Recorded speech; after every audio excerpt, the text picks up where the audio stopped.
வணக்கம் ஃப்ரெண்ட்ஸ், சிறுகடிக்கு ஆசை சீரியலில் இன்னைய எபிசோடில் என்ன நடக்குதுன்னு பார்க்கலாம் வாங்க. முத்து, செல்வம், கார்த்தி 3 பேரும் சிரிச்சிட்டு இருக்காங்க. கார் ஷெட்டில் ரிலாக்ஸாக உட்காந்து அவங்க ஜோக் பண்ணி சிரிச்சிட்டு இருக்க ஒரு கார் அடுத்து ஒரு வேன் வருது. பார்க்குற கார்த்தி கார் வருதுன்னு சொல்கிறாரு, அடுத்து வேன் வருது அப்படின்னு செல்வம் சொல்கிறாரு. கார் வர்றது சகஜம் தானேடா, இதனடா வேன் வருது அப்படின்னு செல்வம் சொல்ல 3 பேரும் பார்க்குறாங்க. காரை நிறுத்திட்டு ஒருத்தர் இறங்கி வர அவரை பார்த்தோன்னே முத்து, சார் வாங்க சார்னு முன்னாடி போறாரு. அவர் வேற யாரும் இல்லை, அந்த அப்பார்ட்மெண்ட் பையனோட அப்பா தான். அவர் சிரிச்சுட்டே இறங்கி வர அவங்க வீட்டம்மாவும் அந்த பக்கத்துல இருந்து வணக்கம் முத்துன்னு சொல்லிட்டு வர்றாங்க. எப்படி இருக்கீங்க முத்துன்னு அவர் கேட்க, நான் நல்லா இருக்கேங்க சார். சார் இவங்கெல்லாம் என்னோட ஃப்ரெண்ட்ஸு, கௌதம், செல்வம், கார்த்தி, தினேஷ் அப்படின்னு முத்து சொல்ல, ஓ அப்படியான்னு அவர் கேட்குறாரு. செல்வம், நான் சொன்னேன்ல சார் இவர் தான் சொல்ல, செல்வமும் வணக்கம் சொல்றாரு. அவரும் வணக்கம் வணக்கங்கிறாரு. அப்போ கரெக்டா மீனா அவங்களோட ஸ்கூட்டில அங்க வர்றாங்க. முத்துவுக்கு ஒரே பிரமிப்பா இருக்கு, என்ன திடீர்னு வந்திருக்காங்கன்னு அதை கேட்டுடுறாரு. அதே நேரம் சைடில் பார்க்குற செல்வம், ஏய் சிஸ்டர் வர்றாங்கடான்னு சொல்றாரு. சார் ஒரு நிமிஷம் சார் அப்படின்னு அந்த அப்பார்ட்மெண்ட்காரர்கிட்ட சொல்லிட்டு, வா மீனான்னு வேகமா மீனா கிட்ட ஓடுறாரு முத்து. என்ன மீனா, சார் வந்திருக்காரு, நீயும் கரெக்டா வந்திருக்க அப்படின்னு முத்து ஒரே எக்ஸைட்டடா கேட்க, ஏங்க சார் தாங்க என்ன இங்கே வர சொன்னாரு அப்படிங்கிறாங்க மீனா. உன்னையும் வர சொல்லியிருந்தாரா அப்படின்னு யோசனையா முத்து கேட்க, ஆமாங்கிறாங்க அவங்க. 2 பேரும் மறுபடியும் அவங்ககிட்ட வர்றாங்க. என்னங்க சார் அப்படின்னு முத்து கேட்க, ஒன்றும் இல்லை முத்து, முதல்ல அந்த வேனை போய் பாருங்கன்றாரு அவரு. சார் என்னங்க சார் அப்படின்னு முத்து தயங்கிட்டு இருக்க, முதல்ல அந்த வேனை போய் பாருங்க, அதுக்கப்புறம் நான் சொல்றேங்கிறாரு அவரு. சரிங்க சார் அப்படின்னு முத்து வேகமா வர்றாரு. வந்துட்டு வேனை ஒரு தடவை தடவிட்டு அப்படியே உள்ளர ஏறுறாரு. சீட்டெல்லாம் தட்டி பார்த்துட்டு லக்கேஜ் கேரியர்லாம் பார்த்துட்டு ரூஃப் எல்லாம் பார்க்குறாரு. பார்த்துட்டு ரொம்ப சந்தோஷமா வேகமா இறங்கி வர்றவரு, சார் வண்டி நல்லா இருக்குங்க சாருங்கிறாரு. ஸ்டார்ட் பண்ணி பாருங்கன்னு அவரு சொல்ல, ஒரு நிமிஷம் தயங்கி யோசனை பண்ற முத்து, சரிங்க சார் அப்படின்னு வேக நடையோட போறாரு. அவர்கிட்ட ஒரு ஆச்சரியமும் பிரமிப்பும் இருக்கு. வேனை ஓட்டிட்டு வந்த டிரைவர் கிட்ட இருந்து சாவியை வாங்கி அந்த சாவியை போட்டுட்டு ஸ்டேரிங்கை தொட்டு கும்பிட்டுட்டு நியூட்ரல்ல இருந்து கியருக்கு மாத்தி ஸ்டார்ட் பண்ணி பாக்குறாரு. ஆட்டோமேட்டிக்கா கை ஹாரனுக்கு போக அதையும் தட்டி பாக்குறாரு. என்ஜினோட சத்தத்தை ரொம்ப கவனிச்சு பாக்குறாரு. செக் பண்ணி பார்த்துட்டு கீழே இறங்குறவரு, சார் வண்டி சூப்பரா இருக்குங்க சார், இன்ஜின் சவுண்ட்லயே தெரியுது, எல்லாமே பக்காவா இருக்குங்க சார் அப்படின்னு முத்து சொல்ல, உங்களுக்கு பிடிச்சிருக்குல்லன்னு கேட்குறாரு அவரு. சார் நல்லா இருக்குங்க சார், வண்டி நல்ல மைலேஜ் கொடுக்குங்க சார். யாருக்கு, உங்க ஃப்ளாட்டுக்கு எதுவும் வாங்கிட்டு வந்திருக்கீங்களாங்க சார், செக் பண்றதுக்காக இங்க எடுத்துட்டு வந்தீங்களாங்க சார் அப்படின்னு முத்து கேட்க, இது உங்களுக்காகத்தாங்கிறாரு அவரு. முத்து அப்படியே அதிர்ச்சியில நின்னுடுறாரு. அவர் காதுல கேட்டதை நம்பவே முடியல. செல்வத்துக்கும் அப்படிதான் இருக்கு.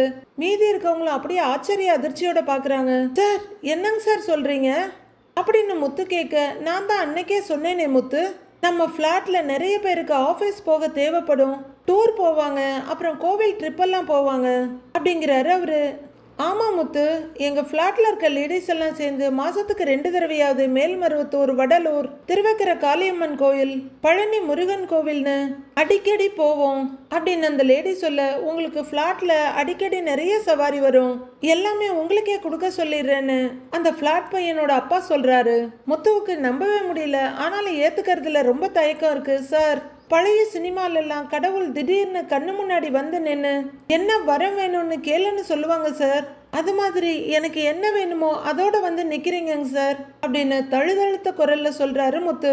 எனக்கு என்ன சொல்றதுன்னே தெரியலங்க சார் அப்படின்னு அவரோட நிலையை சொல்ல, செல்வம் பிரமிப்பா பார்த்துட்டு இருக்க கார்த்தியும் தினேஷையும் திரும்பி பார்க்குறாரு. ஃப்ளாட் ஓனரும் அவங்க ஒய்ஃபும் சின்ன சிரிப்போட பார்த்துட்டே இருக்காங்க. ஆனாங்க சார், இதுக்கான பணத்தை எப்படி கட்டுறதுங்க சார், டியூவாங்க சார் இல்லை மொத்த பணத்தையும் கட்டணுமாங்க சார், ஏன்னா என்கிட்ட உடனே அவ்வளோ காசெல்லாம் இல்லைங்க சார் அப்படின்னு முத்து கேட்க, இல்லை முத்து, நான் எனக்கு தெரிஞ்ச பேங்க்ல இருந்து இதுக்கான லோனை ஏற்பாடு பண்ணி தந்துடுறேன் அப்படின்னு அவர் சொல்லிட்டு இருக்க, மற்ற ஃப்ரெண்ட்ஸ் 3 பேரும் சந்தோஷமா பாக்குறாங்க. மாசம் மாசம் நீங்க டியூவை கட்டிடுங்க, வர்ற லாபத்தை நீங்களே எடுத்துக்கங்க அப்படின்னு அவர் சொல்ல, முத்து இன்னும் நீங்காத பிரமிப்போட மீனாவை பாக்குறாரு. சார் எனக்காக என் அப்பா, பாட்டி, பொண்டாட்டி, என் ஃப்ரெண்ட்ஸ் இவங்க மட்டும்தாங்க சார் நிறைய விஷயம் பண்ணியிருக்காங்க. இவ்வளோ பெரிய உதவியை மற்ற யாருமே எனக்கு பண்ணினதே இல்லைங்க சார் அப்படிங்கிற முத்து ரொம்பவே உணர்ச்சி வசப்பட்டு ரெண்டு முன்னாடி போய் அவரோட கைகளை எடுத்து கண்ணுல ஒத்திக்கிறாரு. பரவாயில்ல முத்து, பரவாயில்ல, இதுல என்ன இருக்கு அப்படின்னு அவரு சொல்லிட்டு இருக்க. நீங்க பண்ணின உதவியை விடவா நாங்க என்ன பெருசா பண்ணிட்டோம் முத்து? அன்னைக்கு மட்டும் நீங்க என் பையனை காப்பாத்தாம போயிருந்தா அன்னைக்கு அவன் கத்தியாலன்னு அந்த லேடி தயங்கிட்டே சொல்ல, அம்மா அம்மா அம்மா எதுக்குமா இப்ப அதை நினைச்சிட்டு பழசெல்லாம் விடுங்கம்மா அப்படின்னு முத்து ரொம்பவே உடஞ்ச குரல்ல சொல்ல, இன்னைக்கு எங்க பையன் எங்க கூட இருக்கிறதுக்கு காரணமே நீங்க தான்றாரு அவரு. சார், நாங்க செஞ்சது வெறும் சாதாரண விஷயம் தாங்க சார். அந்த நேரம் எங்களுக்கு தோணுனதை அதை பண்ணினோம். ஆனா நீங்க இப்ப பண்ணியிருக்கிறது எங்க வாழ்க்கையவே மாத்துங்க சார் அப்படின்னு முத்து சொல்ல, எங்களுக்குன்னு நிறைய கனவுகள் இருந்துச்சு, இப்ப அதெல்லாம் அடைஞ்சிட முடியுங்கிற ஒரு நம்பிக்கையை நீங்க கொடுத்துருக்கீங்க அப்படின்னு மீனாவும் நெகிழ்ச்சியோட சொல்ல, நீங்க நல்லா இருந்தீங்கன்னா அதுவே போதுமா? இந்த வண்டிக்கு நானே முழு காசையும் கொடுத்து வாங்கி கொடுக்க ஆசைதான், ஆனா இப்ப என்னால அந்த அளவுக்கு முடியல அப்படின்றாரு அவரு.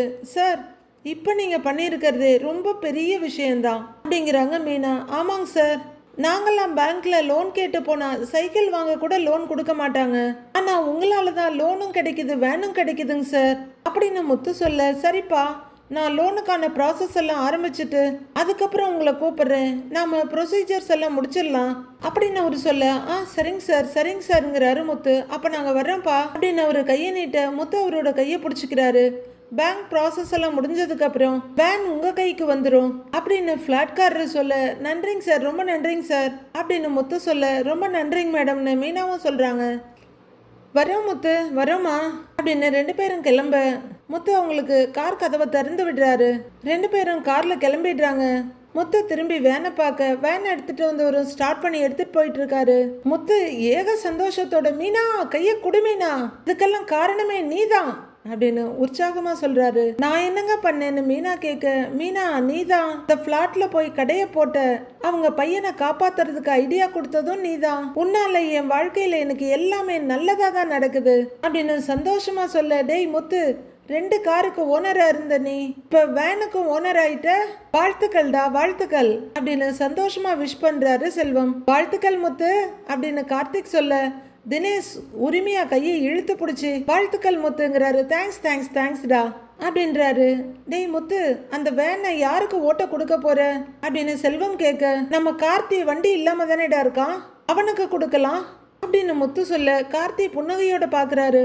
நான் ஒன்னு சொல்லட்டுமாடான்னு கேக்குறாரு செல்வம். சொல்லடான்னு முத்து கேட்க, கார்த்தி வேணா ஏன் வண்டியை ஓட்டட்டும், நான் இந்த வேனை ஓட்டுறேன், எனக்கும் காசு கொஞ்சம் அதிகமா கிடைக்கும்லடா அப்படின்னு செல்வம் கேட்க, முத்து மீனாவை பாக்குறாரு. உன் காரை அடகு வச்சு எனக்கு காசு வாங்கி கொடுத்துருக்குற, இந்த வேனை நான் ஓட்டினா எனக்கு காசு கொஞ்சம் நிக்கும், சீக்கிரமா நானும் அந்த கடனை கட்டி முடிச்சிருவேன், அதுக்கு தாண்டா சொல்றேன், இத ஒரு உதவியா பண்ணேன்னு கேக்குறாரு செல்வம். டா, என்னடா நீ உதவின்லாம் சொல்லிட்டு இருக்கிற, நீ நியாயமா தானேடா கேக்குற, இப்ப என்ன, அந்த வேனை நீ ஓட்டணும் அவ்வளவுதானே, நீயே அந்த வேனை ஓட்டிக்கங்கிறாரு முத்து. கார்த்தி, நீ அவன் கார் எடுத்துக்க சரியாடா அப்படின்னு முத்து சொல்ல, அப்படின்னு கார்த்தி வேகமா தலையாட்டுறாரு. ரொம்ப தேங்க்ஸ்டான்னு முத்துவோட கைய செல்வம் பிடிக்க, தேங்க்ஸ் எல்லாம் சொன்னீங்கன்னா அப்படியே போட்டுருவேன் பாத்துக்க அப்படின்னு முத்து உரிமையா மிரட்ட எல்லாரும் சிரிப்போட பாக்குறாங்க.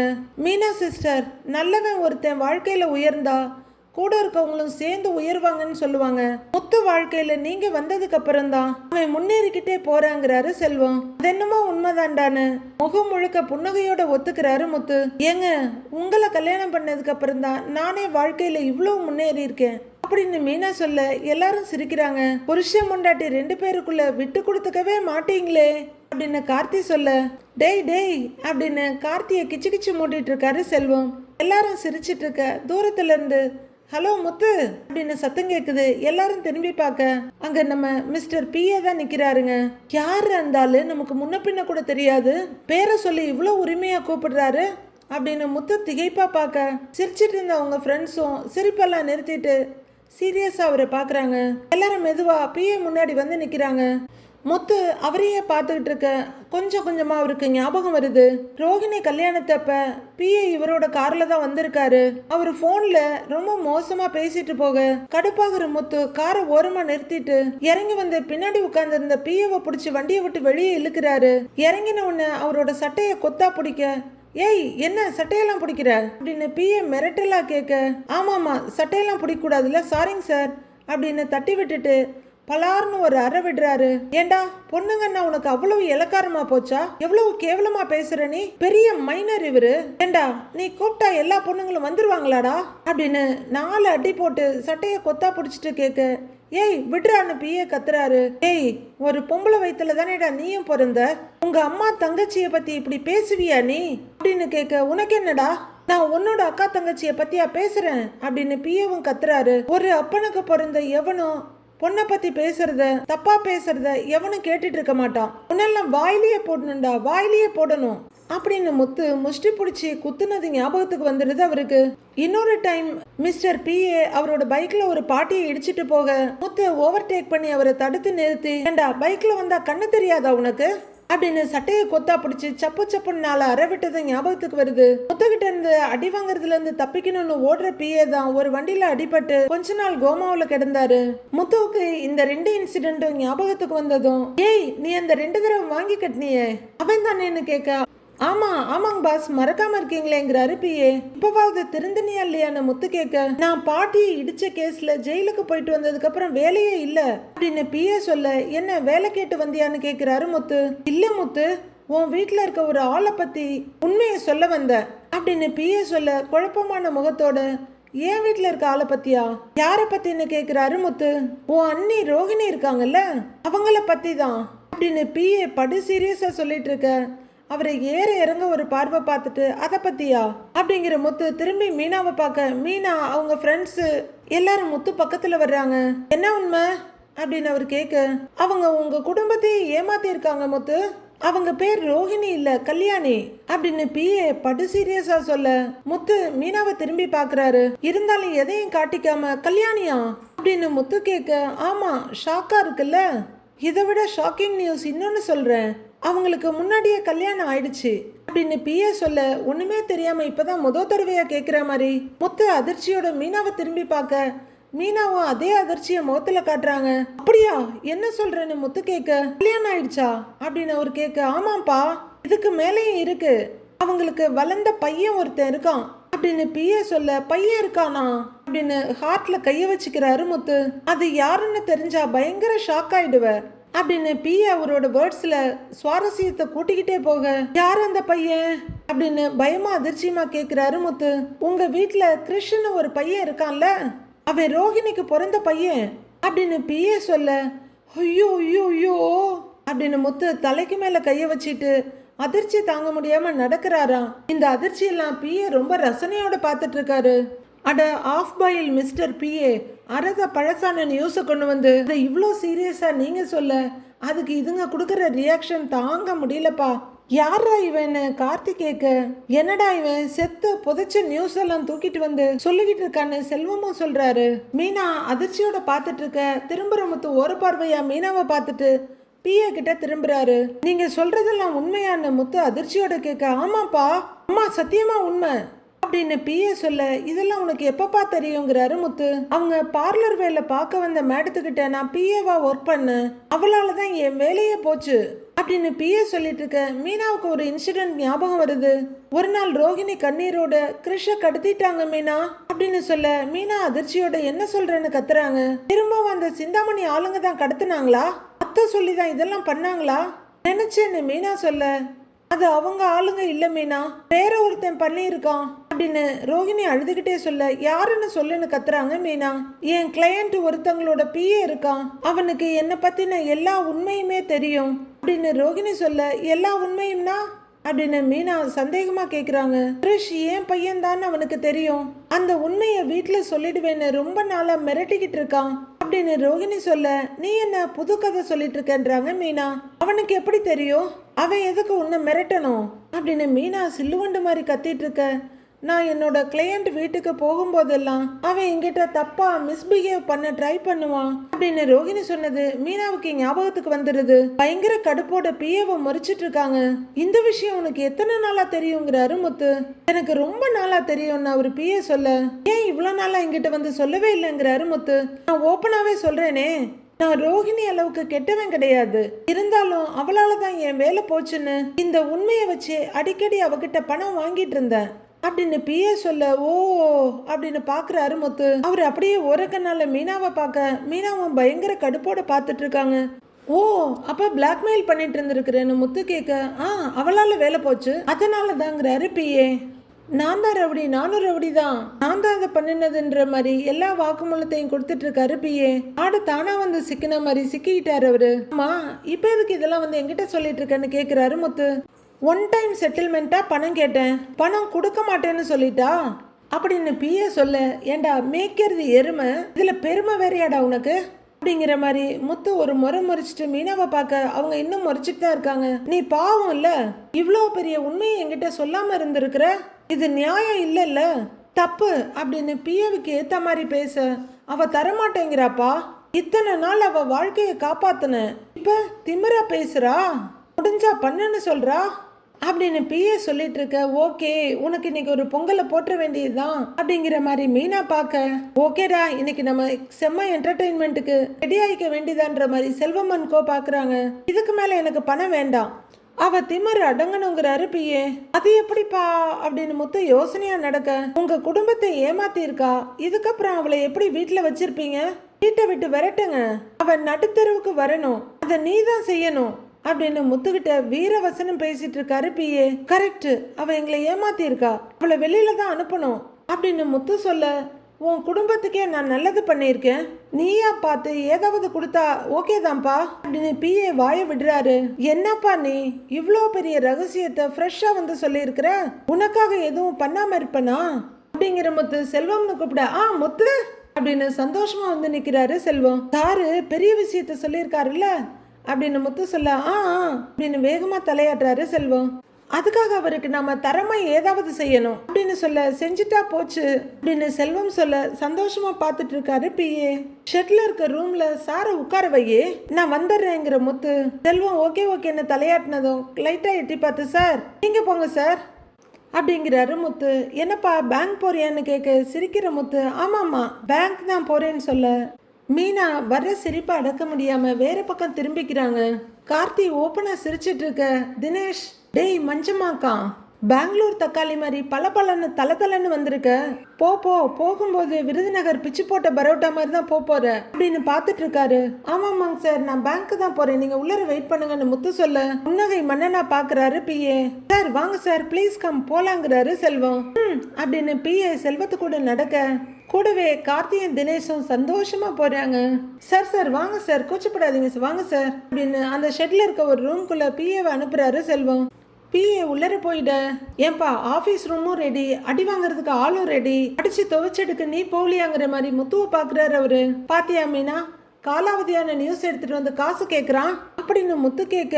இவனை பத்தி ரோஹிணி நிறைய சொல்லியிருக்காங்க, இவன் உண்மையை தெரிஞ்சுக்கிட்டு அடிக்கடி காசு கேட்டு மிரட்டி இருக்கான். அது மட்டும் இல்ல அன்னைக்கு கிருஷ ஒரு ஆள் கடத்திட்டு போனால, நீங்களும் உங்க அண்ணனும் போய் பணம் கொடுத்துட்டு வந்தீங்களே அது இவன் தாங்கிறாங்க மீனா. இவன் தானா அதுன்னு பல்ல கடிக்கிறாரு முத்து. பெரிய சன்மானமா கொடுத்துட வேண்டியதான கையை முறுக்கிட்டு இருக்காரு. என்ன பண்ண போறீங்கன்னு மீனா கொஞ்சம் பதட்டமா கேக்குறாங்க. வேடிக்கை மட்டும் பாரு அப்படிங்கிற முத்து ரூம் பக்கத்துல போறாரு. கார்த்தி அதை எடுன்னு சொல்ல கார்த்தி ஒரு உருட்டுக்கட்டை எடுத்து கொடுக்குறாரு. அதை வாங்குற முத்து பின்னாடி மறைச்சிட்டு உள்ளர போக செல்வம் அடுத்த செகண்டே கதவை படார்னு சாத்திடுறாரு. 3 பேரும் வெளியே நின்று சிரின்னு சிரிச்சிட்டு இருக்காங்க. உள்ளர ஒரே டமால் டுமால் தான். டப்பு டுப்புன்னு அடிக்கிற சத்தமும். ஐயோ வேணாம்ப்பா அடிக்காதப்பா அடிக்காத வேணாம்ப்பா விட்டுருப்பா அப்படின்னு பிஏ அலற சத்தமும் கேக்குது. மீனாவும் கொஞ்சம் பக்கமா வந்து நின்று சிரிக்கிறாங்க. முத்து வேணாம்ப்பா விட்டுருப்பா நான் அந்த பக்கமே தலை வச்சு படுக்க மாட்டேன்ப்பா அப்படின்னு பிஏ அலறிட்டு இருக்க. அதுக்கு போட்டியா இவங்க 3 பேரும் விழுந்து சிரிச்சிட்டு இருக்காங்க. ஓகே நல்லா வாங்குன்னு மீனாவும் சிரிப்போட பார்த்துட்டு இருக்காங்க. அடுத்து அடிக்காதீங்கன்னு பிஏவோட சத்தம் ஹை பிச்சுக்கு போய் கொஞ்சம் கொஞ்சமா குறைய செல்வம் கதவை விடுறாரு. திறந்த கதவு வழியா முத்து வெளியே வர, என்ன முத்து மட்டும் வர்றா, அவன் எங்கன்னு எல்லாரும் பாக்குறாங்க. உடனே செல்வம் தரையை பார்த்து தவழ்ந்து வர்றானா அப்படின்னு சொல்லிக்கிட்டே குனிஞ்சு பார்த்துட்டு கொஞ்சம் வழிய விடுறாரு. பாரு குழந்தை மாதிரி ஆயிட்டான் அப்படின்னு செல்வம் சொல்ல பிஏ அப்படியே தவழ்ந்து வந்து மெல்ல எழுந்திருக்க ட்ரை பண்றாரு. பார்த்து அப்படின்னு செல்வம் கார்த்தி தினேஷ் 3 பேரும் 4 காலில் வந்த பிஏவை 2 காலில் நிக்க வைக்க முயற்சி பண்றாங்க. ஐயே என்ன கணம் கணக்குறான் பாரு அப்படின்னு செல்வம் அவரை தாங்கி பிடிச்சிட்டு நிக்க. தக்காளி மாதிரி இருந்த பிஏவோட முகம் இப்ப பப்பாளி மாதிரி மாறிடுச்சு. ஏய் இந்த சன்மானம் போதுமா இன்னும் வேணுமாங்கிறாரு முத்து. உடனே பிஏ நடுங்கிக்கிட்டே கையெடுத்து கும்பிட்டு போதும் முத்து போதும் அப்படின்னு சொல்ல வா வா வா போலாம் வா, எங்களுக்கு இன்னொரு பிரான்ச் இருக்கு போலாமாங்க அப்படின்னு கேட்டுக்கிட்டே செல்வம் கூட்டிட்டு போறாரு. கார்த்தியும் தினேஷும் சிரிச்சுட்டே கூட போறாங்க. முத்து மீனா கிட்ட வர்றவரு கையில எடுத்துட்டு போன பட்டையை தூக்கி வீசுறாரு. அது மூங்கில் போல இருக்கு, அப்படியே சின்ன சின்ன பட்டையா உறிஞ்சி தொங்கிட்டு இருக்கு. அவர் அதை தூக்கி வீசிட்டு என்ன மீனா என்ன அடிதடிக்கெல்லாம் போறேன்னு பாக்குறியா அப்படின்னு சிரிச்சுட்டே இருக்க மீனாவை கூப்பிட திரும்புறாங்க அவங்க. ஏங்க இவனெல்லாம் இப்படிதாங்க பண்ணணும், நீங்க பண்ணினது கரெக்டு தான் அப்படின்னு மீனா சொல்ல ஐயோ இதை நீதான் சொல்றியா அப்படின்னு தாங்க முடியாத மாதிரி நெஞ்சில கைய வச்சுக்கிறாரு முத்து. அப்படியா சொல்ற அப்படின்ற மாதிரி பார்க்க ஆமான்னு சொல்ல வா அப்படின்னு ஒரு துள்ளலோட போறாரு முத்து. விஜயாவும் மனோஜும் லாயர் கிருஷ்ணாராம் ஆபீஸ்ல வந்து உட்கார்ந்து இருக்காங்க. மேடம் ஏதோ பேசணும்னு சொன்னீங்கன்னு மனோஜ் கேட்க முத்துவையும் மீனாவையும் வர சொல்லியிருக்கேன், அவங்களும் வந்துடட்டுங்கிறாங்க லாயர். அவங்களும் எதுக்கும் மேடம் வர சொன்னீங்க அப்படின்னு விஜயா கேட்க ஏமா உங்க பையனையும் மருமகளையும் தானேம்மா வர சொல்லியிருக்கேன், அதுக்கு என்ன இப்போ அப்படின்னு கிருஷ்ணாராம் கேட்க திருன்னு முழிக்கிறாங்க விஜயா. பாருமா நம்ம கேஸ் ஆனா கூப்பிடுறது அவங்கள அப்படின்ற மாதிரி மனோஜும் பாக்குறாரு. அவங்க ஃபைல பாத்துக்கிட்டு இருக்க மேடம் அப்படின்னு கதவு திறந்துட்டு முத்து கூப்பிட வாங்க முத்துன்றாங்க. மேடம் வணக்கம் மேடம் அப்படின்னு மீனாவும் சொல்ல வாங்க மீனான்றாங்க லாயர். விஜயா சுடுசுடுன்னு முகத்தை வச்சுட்டு திரும்பி உட்கார்ந்துருக்க. அத்தை எப்படி இருக்கீங்கன்னு கேக்குறாங்க மீனா. அது ஒண்ணுதான் இப்ப குறைச்சலா இருக்காக்கும், உனக்கெல்லாம் நான் பதில் சொல்லணுமா அப்படிங்கிற மாதிரி முகத்தை திருப்பிக்கிறாங்க விஜயா. இதை பாக்குற கிருஷ்ணாராம் விஜயா உங்க மருமக எப்படி இருக்கீங்கன்னு கேக்குறாங்க. பதில் சொல்லாம முகத்தை திருப்பிட்டு இருக்கீங்க, இது பேட் மேனர்ஸ் இல்ல அப்படின்னு கேட்க அம்மா மனசுக்குள்ளேயே நல்லா இருக்கேன்னு சொல்லிக்குவாங்க மேடம் அப்படின்னு முத்து அவங்க அம்மாவை விட்டு கொடுக்காம சொல்றாரு. ரொம்ப அவசியமா முட்டு கொடுக்க வந்துட்டியாக்கும் போடான்ற மாதிரி பாக்குறாங்க விஜயா. நோனோ விஜயா நம்ம வீட்டுக்கு வர்ற மருமகளையும் மக மாதிரி தான் பாத்துக்கணும், கேட்டா பதில் சொல்லுங்க அப்படின்னு கொஞ்சம் ஆர்டராகவே சொல்றாங்க கிருஷ்ணாராம். மேடம் அவங்களுக்குள்ள ஒரு சின்ன இஷ்யூ அதாங்கிறாரு மனோஜ். இஷ்யூ இருக்கட்டும்பா, அது எப்ப வேணாலும் சரியாகும், ஒரே ஃபேமிலி தானே, விஜயா பதில் சொல்லுங்க அப்படின்னு கொஞ்சம் மிரட்டலாவே சொல்றாங்க லாயர். விஜயாவும் வேண்டா வெறுப்பா லைட்டா முகத்தை மட்டும் திருப்பி நல்லா இருக்கேன் அப்படின்னு சொல்ல இப்படி சொல்றதுக்கு சொல்லாமலே இருக்கலாம் அப்படிங்கிற லாயர் முத்து உட்காருங்க பாங்குறாங்க. இல்ல பரவாயில்லங்க மேடம்னு ரெண்டு பேரும் ஒரே குரல்ல சொல்றாங்க. மேடம் எதுக்கு கூப்பிட்டீங்க அதை சொல்லுங்கன்றாங்க விஜயா எரிச்சலா. மனோஜ் நாளைக்கு உங்களுக்கும் ரோஹிணிக்கும் கவுன்சிலிங் இருக்கு அப்படின்னு சொல்ல ஓகேங்க மேடம்ங்கிறாரு ஆர்வமா அவரு. ஓகே அங்க உங்களுக்கு டைவர்ஸ் வேணுங்கிறதையும் அதுக்கான காரணத்தையும் ஸ்ட்ராங்கா சொல்லணும், அதையும் தெளிவா சொல்லணும். அதே மாதிரி இனிமே ரோஹிணி கூட வாழ முடியாது, டைவர்ஸ் வேணுங்கிறதையும் ரொம்ப தெளிவா சொல்லிடணுங்கிறாங்க லாயர். அதெல்லாம் அவன் சொல்லிடுவாங்க மேடம், ரொம்ப புத்திசாலி அப்படின்னு விஜயா கடையை விரிக்க ஆரம்பிக்க அதான் அவரோட புத்திசாலித்தனத்தை கோர்ட்லயே பார்த்தேனே அப்படிங்கிற லாயர். உங்க கடையெல்லாம் இங்கே விரிக்க வேண்டாம், அதை எடுத்து ஓரமா சாத்தி வைங்கன்ற மாதிரி பார்க்க விஜயாவுக்கு ஒரு மாதிரி ஆயிடுது. பொங்கி வர்ற சிரிப்பை அடக்கிக்கிட்டு நிக்கிறாரு முத்து. ஆனாலும் சத்தம் கேட்டுட விஜயா திரும்பி முறைக்கிறாங்க. கோர்ட்லயே முடிஞ்சிருக்க வேண்டிய கேஸ் கவுன்சிலிங் வரைக்கும் வந்தது இவரால தான் அப்படின்னு லாயர் சொல்ல விஜயா மனோஜை முறைக்க மனோஜ் திருன்னு முழிக்கிறாரு. கவுன்சிலிங்லையும் தெளிவா சொல்லாம குழப்பத்தோட சொன்னாருன்னா அப்புறம் டைவர்ஸ் கிடைக்கிறது இன்னும் இழுத்துக்கிட்டே போகும் அப்படின்னு லாயர் சொல்ல அப்படின்னு கொஞ்சம் அதிர்ச்சியோட பாக்குறாங்க விஜயா. நீங்க கரெக்டா இருந்தீங்கன்னா டைவர்ஸ் சீக்கிரமா கிடைச்சிரும் அப்படின்னு லாயர் சொல்றாங்க. மேடம் நடக்கிறது ஏதாவது சொல்லுங்க மேடம், இவன் எங்கங்க மேடம் தெளிவா சொல்ல போறான், அங்கேயும் போய் ஏதாவது குழப்பிட்டு தான் இருப்பாங்கிறாரு முத்து. டேய் சும்மாருடா அவங்க தான் பேசிட்டு இருக்காங்கல்ல அப்படின்னு விஜயா வேகமா அதட்ட. இப்போ மட்டும் பதில் வேகமா வருது, திட்டுறதுன்னா உடனே பேசிடுறீங்க அப்படின்னு விஜயாவை ரொம்பவே கேவலப்படுத்திடுறாங்க லாயர். முத்து மீனா நீங்க ரெண்டு பேரும் தான் ரோஹிணி பத்தின உண்மையை முதல்லயே தெரிஞ்சுக்கிட்டீங்க அப்படின்னு கேட்க ஆமாங்க மேடம்ங்கிறாரு முத்து. ஆமாங்க மேடம் நான் தான் முதல்ல தெரிஞ்சுக்கிட்டேங்கிறாங்க மீனா. ஆமாங்க மேடம் அதை வீட்டுல சொல்லாம மறைச்சது இவதாங்க மேடம் அப்படின்னு குற்றப்பத்திரிகை வாசிக்க ஆரம்பிக்கிறாங்க விஜயா. அது இப்ப தேவையில்லை முத்து மீனா, நீங்க ரெண்டு பேரும் மனோஜ் கவுன்சிலிங் போகும்போது அவர் கூட சப்போர்ட்டுக்கு போங்க அப்படின்னு லாயர் சொல்ல சரின்னு உடனே தலையாட்டுறாரு முத்து. அங்கேயும் எங்களை ஏதாவது கேள்வி கேட்பாங்களாங்க மேடம் அப்படின்னு மீனா கேட்க கேள்வியெல்லாம் கேட்க மாட்டாங்க, ஆனா உங்க ஃபேமிலி சப்போர்ட் மனோஜுக்கு இருக்குன்னு கவுன்சிலிங் பண்றவங்களுக்கு தெரியணும், அதனால நீங்க கூட போங்கன்றாங்க லாயர். அப்படின்னு மீனாவும் தலையாட்டுறாங்க. மேடம் நான் கூட போலாம்ல அப்படின்னு விஜயா கேட்க கடுப்பாகிற லாயர் எதுக்கு கோர்ட்ல தான் எதுக்கு எடுத்தாலும் கத்திக்கிட்டு இருந்தீங்க. அங்க போய் நீங்க கத்துனா ரோகிணியை நீங்க கொடுமைப்படுத்துனீங்க, மனோஜ் மைண்ட மாத்துனீங்கன்னு திருப்பி விட்டுருவாங்க. தேவையா இதுங்கிறாங்க லாயர். அப்ப நான் போக முடியாதாங்க? நான் போனா அவளை உண்டு இல்லைன்னு ஒரு கை பாத்துருவேனேங்கிற மாதிரி மூஞ்சி திருப்பிக்கிறாங்க விஜயா. இது வரைக்கும் என்கிட்ட எத்தனையோ கேஸ் வந்திருக்கு. ஆனா என் கிளையன்ஸ் எனக்கு ப்ராப்ளமா இருந்தது இல்ல. நீங்க 2 பேரும் தான் வித்தியாசமா இருக்கீங்க அப்படின்னு மூஞ்சிக்கு நேரா முட்டாளுங்களா, உங்களோட போராட என்னால முடியலன்ற மாதிரி கிருஷ்ணாராம் சொல்லிட மனோஜும் விஜயாவும் கொஞ்சம் திகைச்சு போய் பாக்குறாங்க. அம்மாவும் அண்ணன் அப்படி உட்கார்ந்துருக்கத பார்க்க முத்துவுக்கு ரொம்பவே சந்தோஷமா இருக்கு. லைட்டா சிரிச்சுக்கிட்டு, ஆமாங்க மேடம், இவங்க 2 பேருமே கொஞ்சம் வித்தியாசமானவங்க தாங்கிறாரு. ஏய் அப்படின்னு விஜயா மிரட்ட, எங்க அமைதியா இருங்கன்றாங்க மீனா. மேடம் ஒரு சின்ன சந்தேகம் அப்படின்னு விஜயா ஆரம்பிக்க, என்னன்னு கேக்குறாங்க லாயர். இல்ல டைவர்ஸ் பண்றதுக்கு முன்னாடியே மனோஜ் கல்யாணம் பண்ணா என்ன ஆகுன்றாங்க விஜயா. ஓ அப்படிங்கிற லாயர் அப்படியே ரிலாக்ஸா அவங்களோட சேர்ல சாஞ்சுக்கிட்டு, பெருசா ஒன்னும் ஆகாது, நீங்களும் உங்க பையனும் ஜெயிலுக்கு போவீங்க அவ்வளவுதான் கூலா சொல்ல, ஆ அப்படின்னு அதிர்ச்சியோட அம்மாவும் மகனும் ஒருத்தர் பாத்துக்கிறாங்க. அவ்வளவுதானாங்க மேடம்? அப்ப அது ஒன்றும் பெரிய பிரச்சனை இல்ல போல இருக்குங்க மேடம். என்னம்மா மனோஜ் தம்பி, என்ன ரெடி ஆயிக்கடா, உனக்கு தான் கணக்கெல்லாம் நல்லா வரும்ல அப்படின்னு பயங்கரமா போட்டு வாங்குறாரு முத்து. நாங்களே இங்க அச்சத்துல அள்ளு விட்டு போய் உட்கார்ந்துருக்கோம், இவன் கிண்டல் வேற அப்படின்னு முறைக்கிற விஜயா. என்ன மேடம் இப்படி சொல்றீங்கன்றாங்க. டென்ஷன் ஆகுற லாயர் கொஞ்சம் முன்னாடி வந்து, என்னம்மா பின்ன இப்படி சொல்றீங்க, என்ன விளையாடுறீங்களா? முதல் ஒய்ஃப் உயிரோட இருக்கும்போது எப்படி இன்னொரு கல்யாணம் பண்ணி வைப்பீங்க? டைவர்ஸ் நடக்கும்போது என்கேஜ்மெண்ட் கூட பண்ணக்கூடாது, அப்புறம் தப்பும் மொத்தமும் உங்க மேல வந்துரும் அப்படின்னு லாயர் சொல்ல, ஐயோ அப்படின்னு கொஞ்சம் பயத்தோட நெஞ்சில கைய வைக்கிறாங்க விஜயா. அப்பவும் அடங்காம, இல்ல என் பையன் தனியால கஷ்டப்படுறான் அதான் அப்படின்னு விஜயா தயங்கிட்டே தடுமாறி சொல்லிட்டு இருக்க. கல்யாணம் பண்ணி வச்சா ஜெயில போய் கஷ்டப்படுவான் அப்படின்னு முத்து படக்குன்னு சொல்ல, இப்பதான் சீரியலோட ஸ்டார்டிங்ல இருந்த முத்துவை பாக்குற மாதிரி இருக்கு. பரவாயில்லையானவர் கேட்டுட்டு இருக்க, டேய் நீ கொஞ்சம் பேசாம தான் இரேண்டா அப்படின்னு பல்ல கடிச்சிட்டு மிரட்டுற விஜயா. மேடம் வேற எப்பதான் இவனுக்கு கல்யாணம் பண்ணலாம் அப்படின்னு விஜயா அழுத்து கேட்க, முதல்ல டைவர்ஸ் கிடைக்கட்டும், அதுக்கப்புறம் தான் கல்யாணத்தை பத்தி யோசிக்கணுங்கிறாங்க லாயர். மனோஜோட முகத்துல ஆடல, அப்படியே இடிஞ்சு போய் உட்கார்ந்துருக்காரு. அப்ப பொண்ணாவது பார்த்து வைக்கலாம்ல அப்படின்னு விஜயா கேட்க, அது உங்க இஷ்டம், ஆனா திரும்ப ரோகிணி மாதிரி ஒரு பொண்ணை பார்த்து ஏமாந்துடாதீங்க. இதோ உங்க 2வது மருமக மீனா இருக்காங்களே, அவங்கள மாதிரி ஒரு நல்ல கேரக்டரா பாருங்க அப்படின்னு லாயர் சொல்ல, யாரு இவளா நல்ல கேரக்டரா, இவள மாதிரி ஒரு பொண்ணை நான் பார்க்கணுமா, விளங்கிடுங்கிற மாதிரி பாக்குறாங்க விஜயா.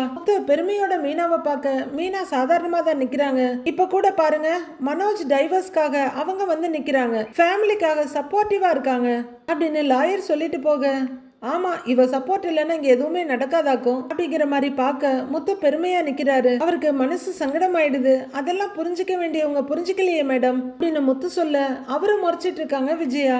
நம்ம வீட்டுக்கு வர்ற பொண்ணு பணக்கார பொண்ணாதான் இருக்கணும்னு நிறைய பேர் பாக்குறாங்க, ஆனா நல்ல கேரக்டரா இருக்காங்களா, எப்பவுமே கூடவே இருப்பாங்களான்னு பார்த்துதான் கல்யாணம் பண்ணி வைக்கணும் அப்படின்னு லாயர் சொல்ல, விஜயாவுக்கு கடுப்பா இருக்கு. அதை மறைச்சுக்கிட்டு, இதெல்லாம் வக்கீல் சொல்லணும்னு இருக்காங்க மேடம் அப்படின்னு சர்க்காஸ்டிக்கா கேக்குறாங்க. நான் வக்கீலா சொல்லல, ஒரு நார்மல் ஹியூமனா சொல்றேன். நான் இந்த கேஸ ஆரம்பிச்சதுல இருந்து முத்து மீனாவை பார்த்துக்கிட்டு தான் இருக்கேன். 2 பேருமே அவ்வளவு இன்னசென்ட்டா இருக்காங்க, உங்க ஃபேமிலிய அவ்வளவு கேர் எடுத்துக்கிறாங்க, நீங்க தான் அவங்க கிட்ட சரியா பேச மாட்டேங்கிறீங்க அப்படின்னு லாயர் சொல்லிட்டு போக, இந்த அம்மா கோர்ட்ல வாதாடுறத தவிர மீதி எல்லாத்தையும் கரெக்டா பண்ணுது, இதுவும் நமக்கு அட்வைஸ் பண்ணனா அப்படியே தட்டா தூக்கிட்டு வந்துடுறாங்க. சை அப்படின்னு எரிச்சலை மறைச்சிட்டு உட்கார்ந்துருக்காங்க விஜயா. பாத்துக்கமா, எங்க போனாலும் பர்ஃபார்மன்ஸை போட்டு ஸ்கோர் அள்ளிக்கிட்டு இருக்குதுங்க அப்படிங்கிற மாதிரி மனோஜும் பாக்குறாரு.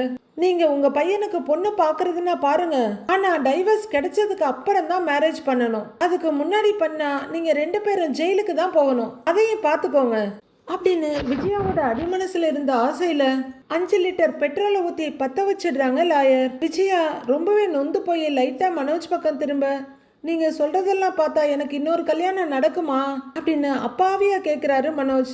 அம்மா எனக்கு இன்னொரு தோசை தருவியான்ற மாதிரி இருக்கு, அதெல்லாம் நீங்க ஜோசியர்கிட்ட தான் கேட்கணும் அப்படின்னு கிருஷ்ணாராம் பட்டுன்னு பதில் சொல்லிட, மனோஜுக்கும் விஜயாவுக்கும் முகம் சுட்டு போட்ட மாதிரி ஆயிடுது. முத்து சிரிப்பை அடக்க முடியாம கலகலன்னு சிரிச்சுட, ஏங்க சும்மா இருக்க மாட்டீங்களான்னு மீனா பார்க்க, முத்துவோட சிரிப்பை பார்த்து லாயரை லைட்டா சிரிக்கிறாங்க. ஹீய் உன்னை எல்லாம் இங்க வர சொல்லி ஏன் உயிரை எடுக்கிறாங்கடா அப்படிங்கிற மாதிரி விஜயா பாக்குறாங்க. சரிமா நானும் சிரிக்க கூடாதுன்னு தான் பாக்குறேன், ஆனா இவன் பண்ற கோமாளித்தனத்தால என்னால சும்மா இருக்க முடியலன்னு பாக்குறாரு முத்து. நீ இருக்கேடா, நீயே வாய் வச்சுட்டு சும்மாவே இருக்க மாட்ட, இருக்கிற கொஞ்ச நெஞ்ச மானத்தையும் வாங்கிடுவேன்னு மனோஜ் ஒரு முறை முறைக்கிறாங்க விஜயா. திருன்னு முழிச்சுட்டு மனசுல ஏதோ பெருசா திட்டம் போட்டுட்டு இருக்காங்க விஜயா. அடுத்து என்ன நடக்க போகுதுன்னு வர்ற எபிசோட்ல பார்க்கலாம் ஃப்ரெண்ட்ஸ். கண்டிப்பா ஒரு நல்ல காமெடி ஷோவை பார்த்த திருப்தி உங்களுக்கும் இருக்கும். சிரிச்சு என்னால சீரியல் கதையை கூட ஒழுங்கா சொல்ல முடியல. உங்களுக்கும் அப்படி இருந்ததுன்னா கமெண்ட்ல சொல்லுங்க. Thank you friends.